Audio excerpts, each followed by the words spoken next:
First of all, the move toward electricity, which many here have spoken of, is absolutely essential. Whether you're talking about Shai Agassi's approach, which you'll learn about at lunchtime, or about plug-in hybrids, or about anything else, being able to move toward electricity for transportation is a potentially remarkable breakthrough. Now, I've had my Prius converted by High Motion to be a plug-in, 5 kilowatt-hour battery. Electricity is about 10 cents a kilowatt hour in Maryland. I generally charge about 4 kilowatt hours a night, about 10 cents a kilowatt hour. So for 40 cents the next morning, I drive about 20 miles, sometimes use a little bit of gasoline, but I drive about 20 miles on that 40 cents. 2 cents a mile ain't bad. That's order of magnitude, close to it anyway, down from what we're paying for gasoline or what we would pay for alternative other liquid fuels that will follow relatively closely the price of gasoline.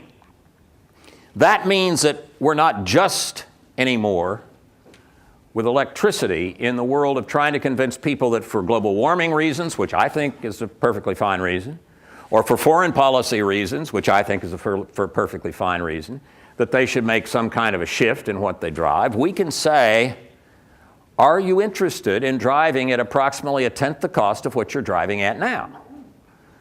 You don't need to believe a damn thing about either Wahhabis or global warming to be interested in that. And if we want a huge number of people interested in moving toward electricity, that price differential will, I think, help us a great deal.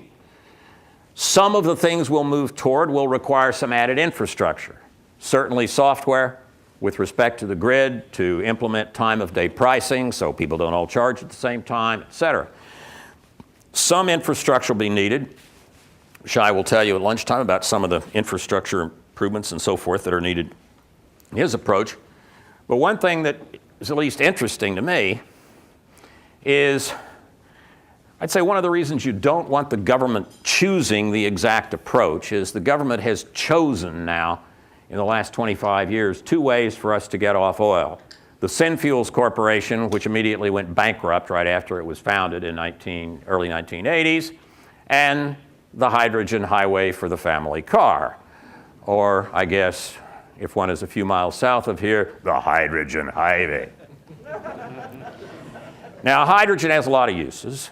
Hydrogen fuel cells have a lot of uses. Some of them may, at some point, have something to do with transportation, particularly for fleet vehicles, particularly if you find a really cheap way to do electrolysis, let's say, on water and come up with very, very cheap available hydrogen. But I was talking to a former Secretary of Energy a few months ago, and who's a big hydrogen enthusiast, and I said, you know, I understand some of the uses, but using this for the family car is going to require really substantial infrastructure investment with a limited number of filling stations, billions to tens of billions of dollars, and with a nationwide network, hundreds of billions. And he said, no, Jim, no, not hundreds of billions, well over $1 trillion.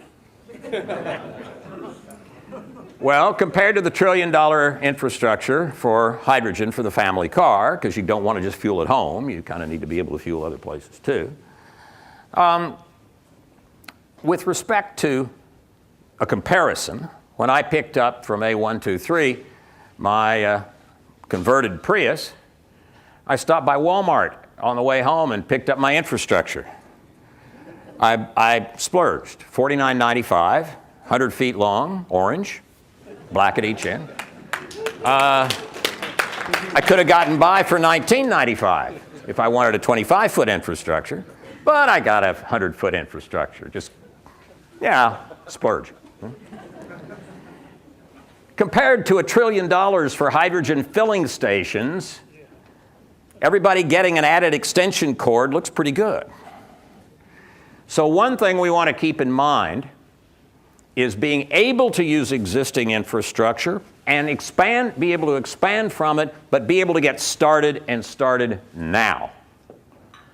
And that is an important step and something that electricity can help us do, because we have a nationwide infrastructure in electricity that needs some changes, but certainly as we get going, we can use that infrastructure. The other is alternative liquid fuels, particularly the alcohol fuels, not just ethanol, but also methanol, butanol. Annie Coren is very articulate on this point of needing an open standard, flexible fuel standard for vehicles, but you're talking about less than $100 a car in the manufacturing process. I mean, look, Brazil decided to get serious in 2002, and they said, okay, we have 5% of our new cars being flexible fuel vehicles. All it is a different kind of plastic in the fuel line and some software. Automobile companies, damn it, we mean it. Ship us flexible fuel vehicles. It went in 2 years from 5% of their new vehicles being flexible fuel to 75% being flexible fuel. Well, you know, part of the question here is, can we be as decisive as the Brazilians? If we can't, then maybe we need to send some, you know, national leaders and so forth down to Brazil and talk to them about how they do it, because it wasn't that hard. There are some complexities with respect to emissions and the like, but we can do this. And that opens up a market so you don't have to pick between this kind of butanol, that kind of ethanol, whatever. Let the market sort it out, but break the monopoly. The monopoly's tool is the kind of plastic in the fuel line.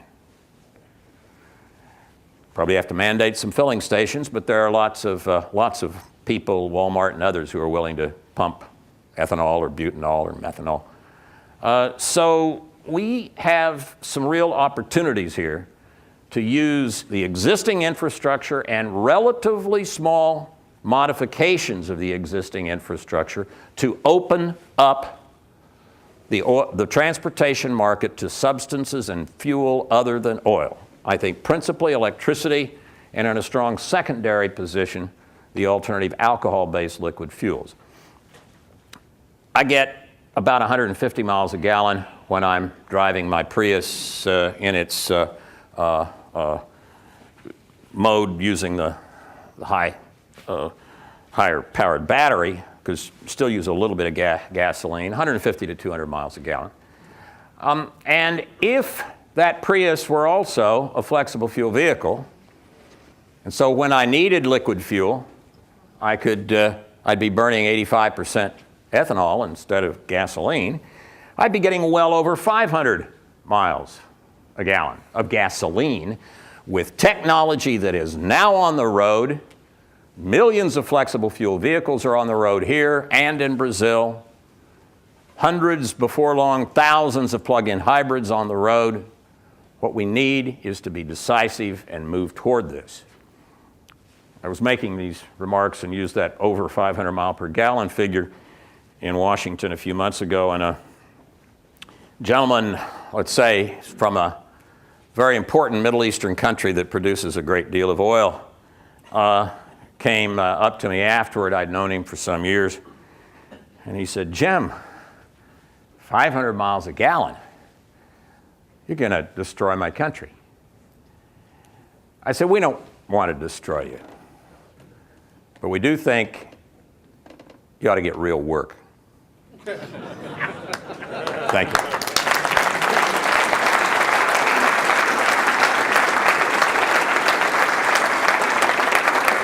Thank you.